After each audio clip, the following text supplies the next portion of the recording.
The Big Issue. Breaking down the issues that matter. Hello, everyone. Welcome to Leadership Podcast.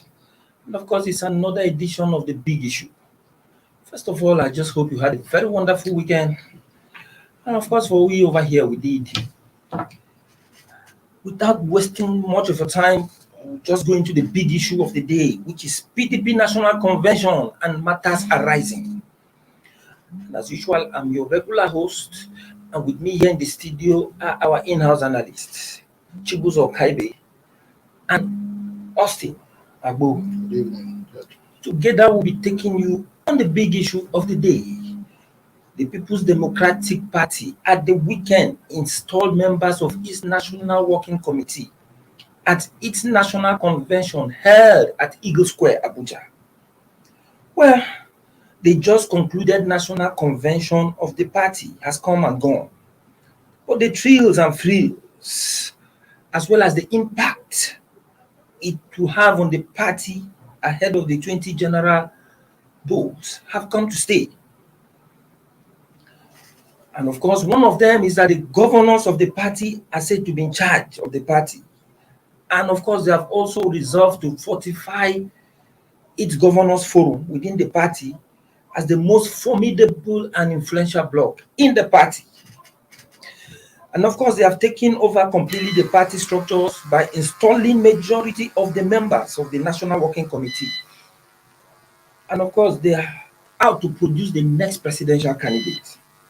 And of course, they say there are feelers that the plot by the governors may put more hurdles on the part of some of the party's presidential candidates, like former Vice President Atiku Abubakar, former Kano State Governor Rabiu Musa Kwankwaso, and the former Senate President Bukola Saraki. Let's start from you. You see, the PDP, the convention has come and gone, but there are signs that all is not well within the party. There are feelers that the consensus which that produced most of the candidates last Saturday is just on paper and does not reflect the wishes of some members of the party. What is your take on this? Thank you, George, and it's nice to be here. Well,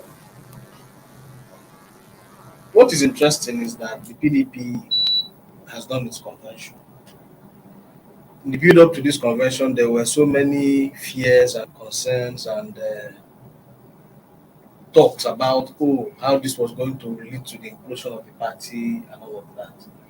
But somehow, and like they will boast that they have the internal mechanisms to resolve their issues, it will seem that they seem to have activated that motion, and now we have a convention that has come and gone.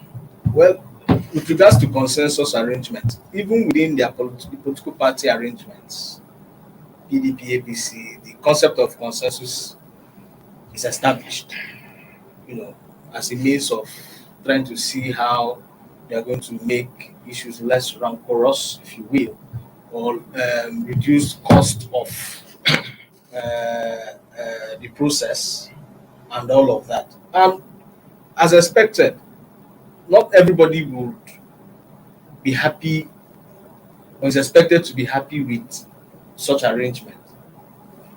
But if you have a good percentage of people who think this person that has been produced is somebody we can work with, then to that extent, you might say, okay, they have done well. The fact that we've not had people go to some or grumblings in that sense. When I mean grumblings, I mean people come out to say, we are not happy with this, we have our objections, we have our dislike for the particular person who has emerged. Shows you that there's a close to 80% agreement on the people that have emerged. And in areas they couldn't have consensus, they went to the polls. So as an objective observer, looking from outside in, what we have seen so far is a party that appears to have learned one or two lessons. And it's not perfect, definitely. It is not a perfect thing they've done. But at least we've seen some measure of give and take in some sense. Because we saw that particularly with the emergence of Ayocha, the national chairman, how they had to go back several times. The governors had to meet the northern governors had to meet several times with party leaders from the north. Covered that what played out in Bauchi State Governors Lodge. For 3 or 4 days, they were, in the process of engagement until it was finally adopted. In fact, other candidates were brought from other regions, sub-regions in the north until they finally honed in. And the same thing played out in other regions too. Another contentious area was the national secretary. Eventually, they came to a compromise. He played out also with the national auditor. They came to a compromise with some people stepping down, that very day. The areas that the candidates stuck to their position on contesting, they went to the polls in the southwest, the Arakpaja and Chief Winola's contest, and even at the level of the youth leader. So it is very clear that as much as they wanted to find the perfect consensus, and it became elusive in some instances, they went to the polls and that happened. So give and take. I wouldn't say they've done too badly, even though there are rooms. There's a room definitely for improvement. Yes, Chibuzo, why I ask this question is that it is said that the governors showed their dominance by installing their favorites in key positions. That it means the governors are the ones calling the shots in the party. Yes. That is a concern of many. What do you think about Yes, I share that concern too, George. I was not too happy somehow that the governors took everything. They took everything because they have the power of the force. I know if you have a war chest like what these governors are carrying, financial war chest, you can do anything. They felt they shouldn't leave the party in the hands of people that they can't control. And you saw it clearly how they held out people like former Senate President David Mark, who was widely believed to be cruising to the chairmanship position of PDP.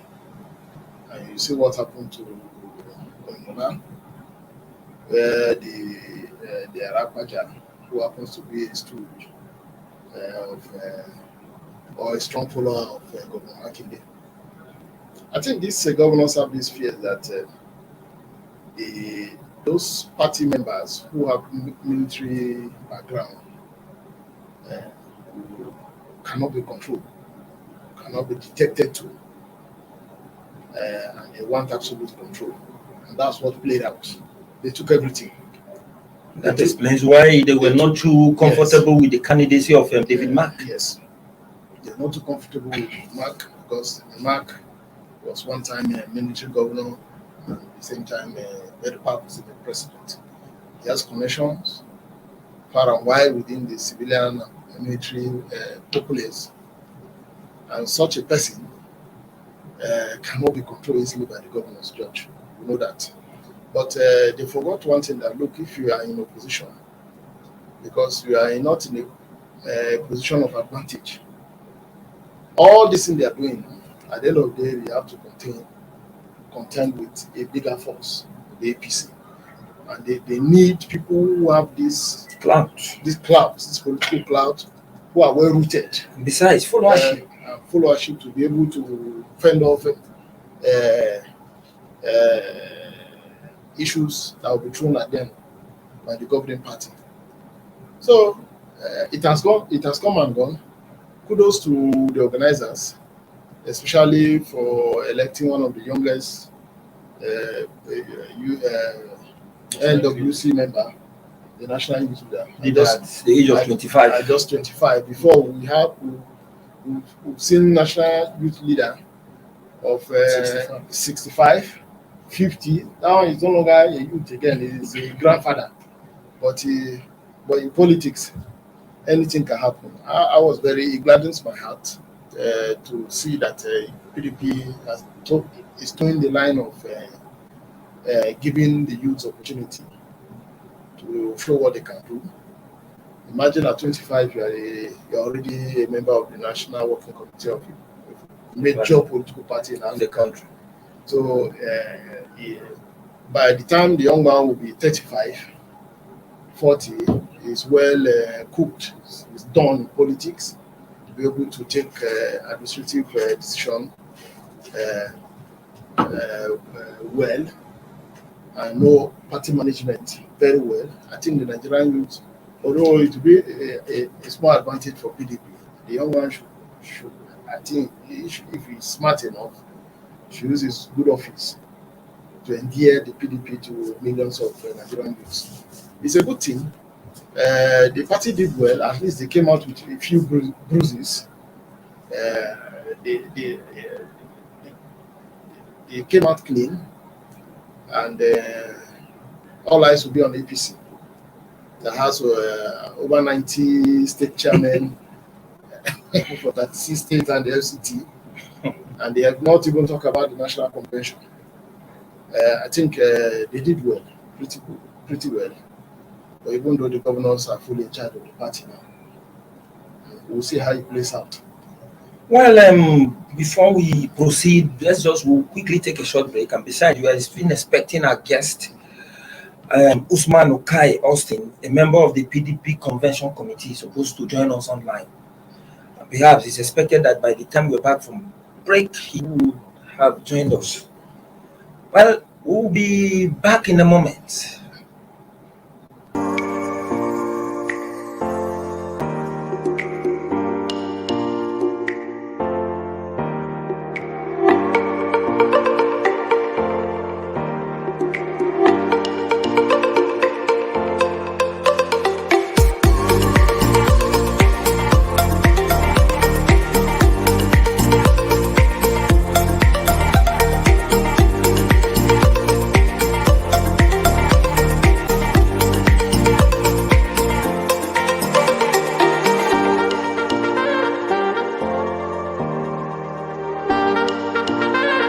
For sponsorship and advert placements, please contact 080-3688-6158. Last Word Leadership Podcast Studio. You have the last word.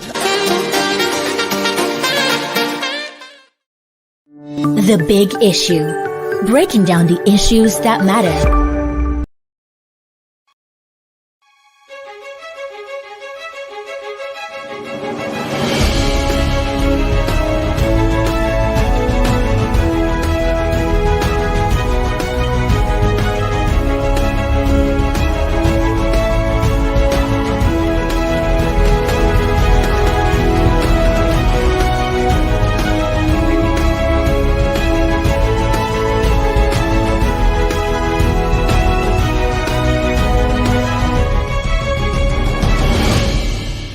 The Big Issue.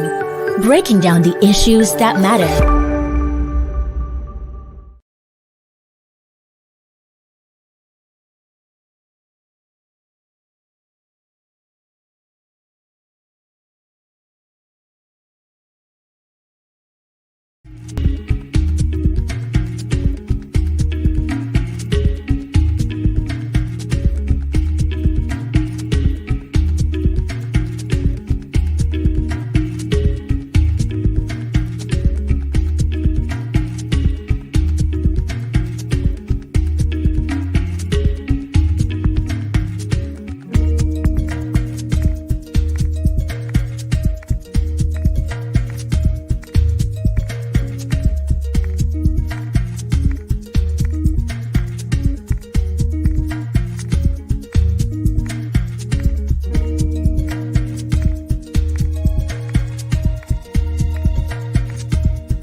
The Big Issue. Breaking down the issues that matter. You're welcome back to Leadership Podcast. We're still on the big issue, which is PDP National Convention and matters arising. Chubuzo, we saw posters of Atiku, Saraki, and Kwankwaso at the press at the convention ground, indicating that they are planning to run for the presidency, actually. And of course, the consensus of the party that produced EHI as the national chairman was supposed to be that the PDP intends to give the national chairmanship to the northern part of the country. And perhaps the presidential candidate will not emerge from the south. Has anything changed? Or are these people just doing this on their own? Well, first, I think we need to put certain things in context. And the outcome of that NEC meeting, wherein they endorsed the Ifeanyi Ugwuanyi report on zoning for national offices head of the convention, they didn't indicate where they were going to zone the presidency to. Because according to that NEC meeting, the whole idea of zoning, the whole idea of what Ugwuanyi committee dealt with was for the national convention, this convention to elect party leadership. So as for 2023, they were quiet, silent on that. But a number of party leaders, including the former Senate President, Dr. Bukola Saraki, and I've forgotten the other party leader, have clearly said that at that meeting, it was agreed that wherever the chairman emerges from does not stop other candidates, other presidential hopeful in 2023 from coming out to contest for the party's ticket, meaning that the party threw the ticket open. Now, that was his own narrative or not played out in the course of that NEC meeting, such that whoever emerges, if the next presidential candidate of the party or president of the Northern Extraction emerges, you will have to step aside. And perhaps that is why the contest for national secretary was so intense, because the permutation is that if a president of Northern Extraction emerges, Yochari resigns, the deputy national chairman, deputy national chairman automatically from the south automatically will be elevated to occupy that position.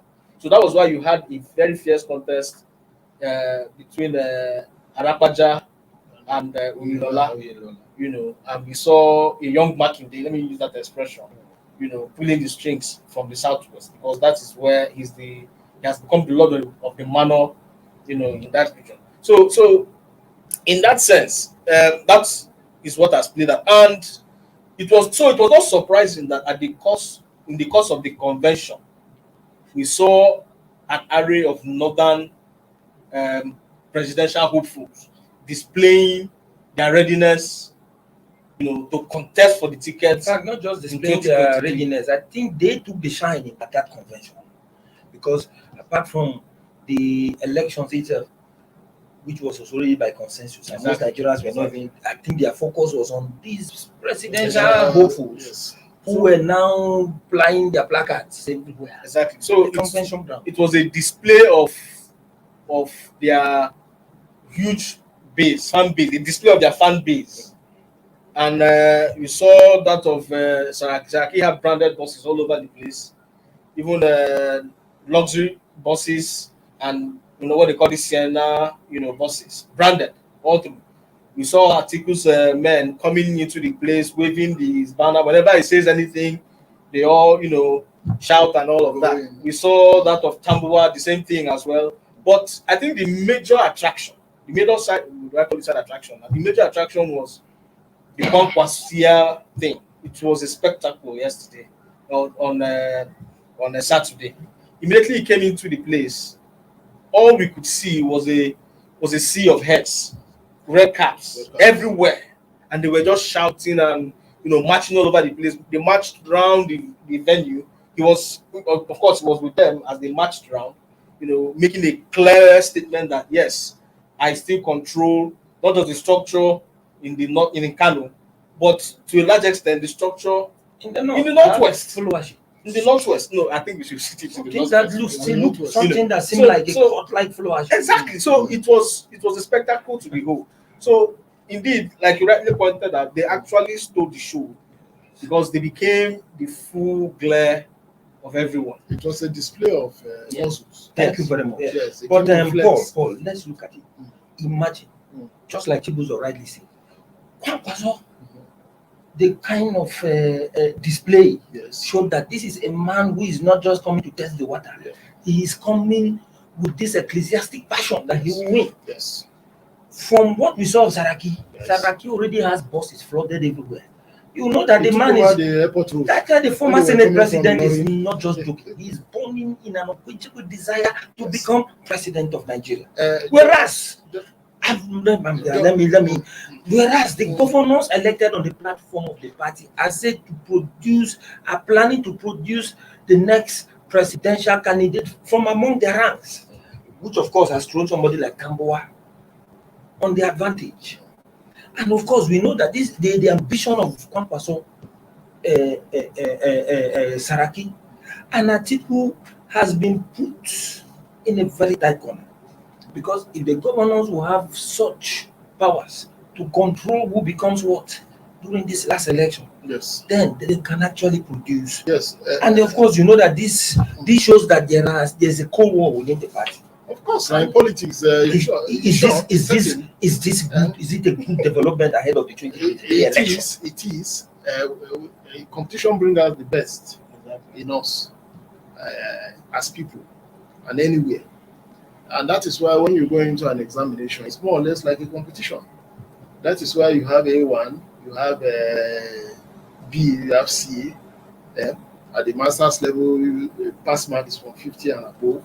So, George, politics is all about competition. It's a game. I've said it on this platform that in politics, it doesn't matter how you kill your opponent or your enemy.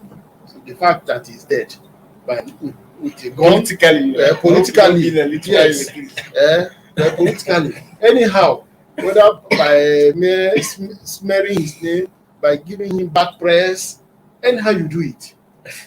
The fact that he's down, you have won. Is competition. So I sympathize for the people, the likes of Atiku and Saraki, because the governors are in charge of the party now. As it is today, the governors are in charge. I don't see. I'm trying to fathom how Saraki and Atiku will find their way. How they will find their way. How they wiggle their way to getting the ticket. As it stands now, if it's true that the governors want one of their own in the person of Tambua, and that's surprising thing. Nobody seems to be showing any interest from the south. Exactly. And that is not good for the party. Particularly the southeast. Yes.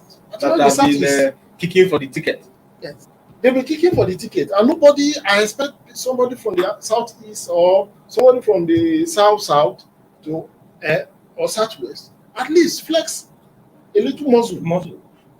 But maybe perhaps the party try to stick to their pre-2015 arrangement that by the time Jonathan finishes his term, to go to the north. That is why it appears the Northerners are more pronounced and more loud in the show of popularity. So I think the PDP, they are just trying to be careful. They are watching the direction in which the APC will go before they will finally announce their direction. I know that Yocha is just a temporary national chairman.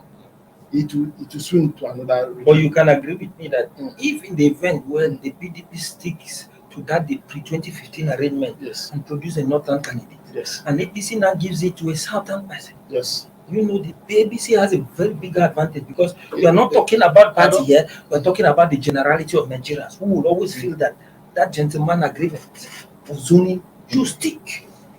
And you know what is the mood in the country? The mood is that no, power has to go around. just like the Southern governors came out to unanimously say it is the Southern, It is our turn. it's our turn from the South to produce the next president. Yes, it's So a bit dicey. and you It's a bit think dicey. the PDP is actually taking a step in the Let right me say, direction? I do think any reasonable party should put all of this on the table. Yes. Any reasonable party should That is put the all of this on the table. The most important thing is to feel the pulse of the people at time, to know, okay, this is what they are ready for and this is what they are not ready for.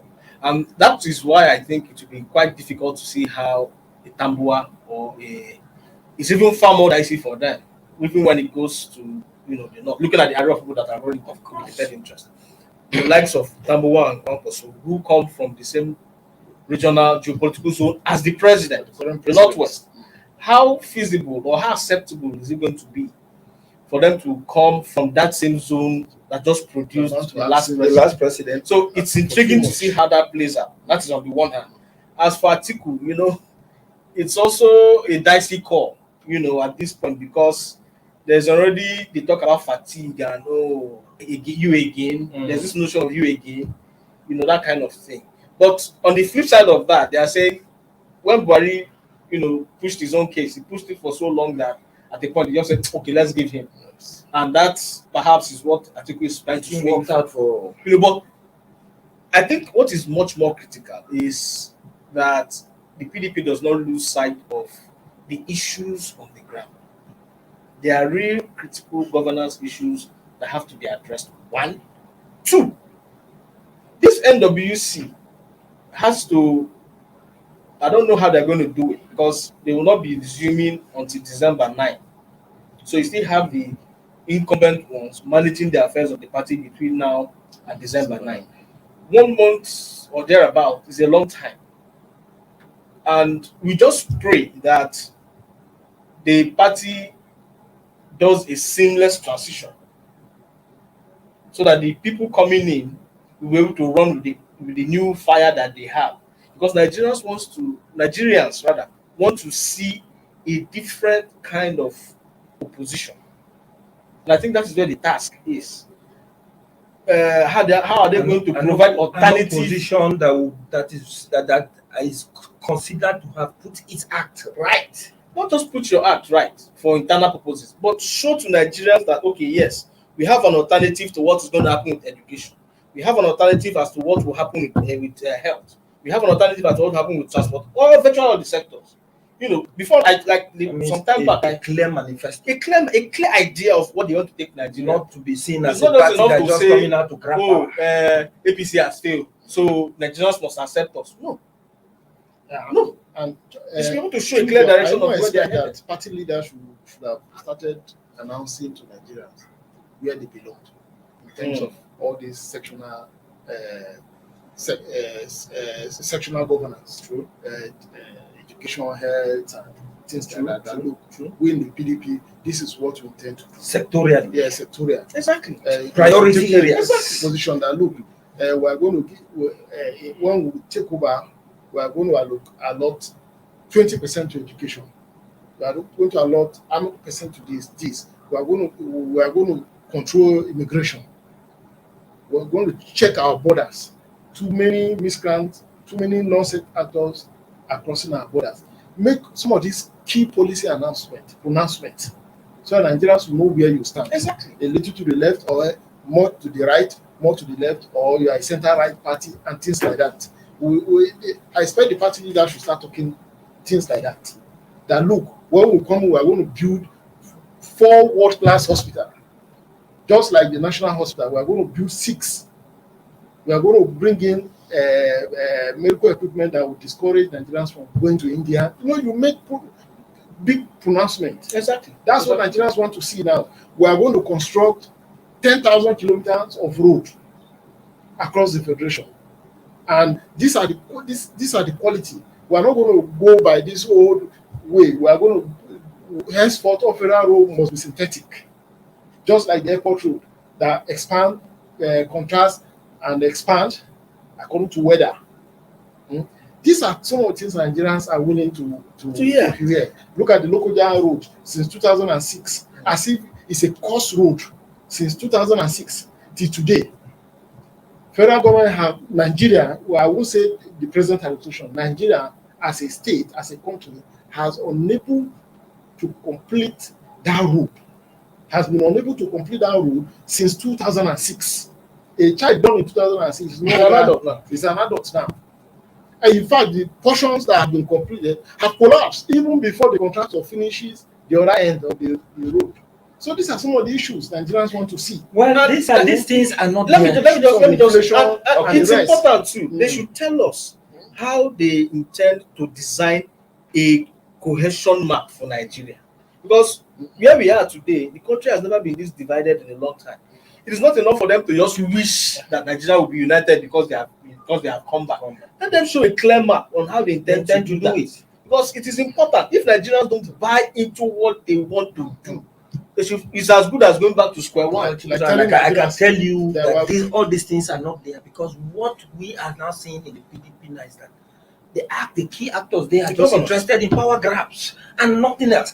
And you know the implication of that? The implication is that on the long run, aggrieved members like Atiku, Kwankwaso, Saraki might not even want to take it from the government. And that explains, and that is a clear indication that we will see more of defections from the PDP, because these people will actually go looking for a party that will give them the platform to actualize the presidential election. But the interesting thing is that I think if Nigerians don't know this kind of don't anticipate this kind of tendencies now, then Nigerians will be the sucker for it.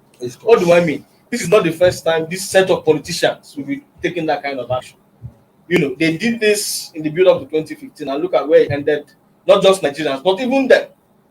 You know, so as much as we want to put the governors on their toes to ensure that all of what they are doing shouldn't just be about power grab, they should open up the space too for constructive ideas on how to position Nigeria. They should also, these other ones who would feel shut out, should also consider their next line of action within the context of how to ensure that they don't do things that will put them on the wrong side of history. Thank you very much. And we don't have much time again. Finally, for a very quick one before we go. You see, now past chairmen of the People's Democratic Party have always suffered disgrace. Some of them are disgraced out of office, either by the incumbent president, and now in the absence of a president at the center, the governor seems to be taking over control of the party. What is the guarantee that EHIU will not suffer the same fate like other past chairmen of the party? There's no guarantee. In politics, there is no guarantee because 2023 is coming. Just by the corner. There will be conflict of interest, especially the presidential ticket and the vice presidential ticket. There will be conflict of interest. So I cannot say EHIU is resting. He can say he goes home in peace for now. What you will enjoy in the next 4 or 5 months will be just temporary relief. There will be crisis. There will be this draw me and draw you, because you can see the forces. The Saraki, the Atiku, of course, some of the governors who are aligned with the Saraki, Atiku, and the rest, and with this, there will be this conflict of interest. So I don't see EHIU enjoying, except the governors decide to look and say, look, let us get the presidency as a united front. Well, for EHIU, I think it is just like what Macbeth said in William Shakespeare's book, play Macbeth. To be dust is nothing, but to be safely dust. Well, that is the much we can take for the big issue. Join us same time tomorrow for another edition of this program. Have a wonderful day. Thank you for watching. For sponsorship and advert placements, please contact 080-3688-6158. Last Word Leadership Podcast Studio. You have the last word.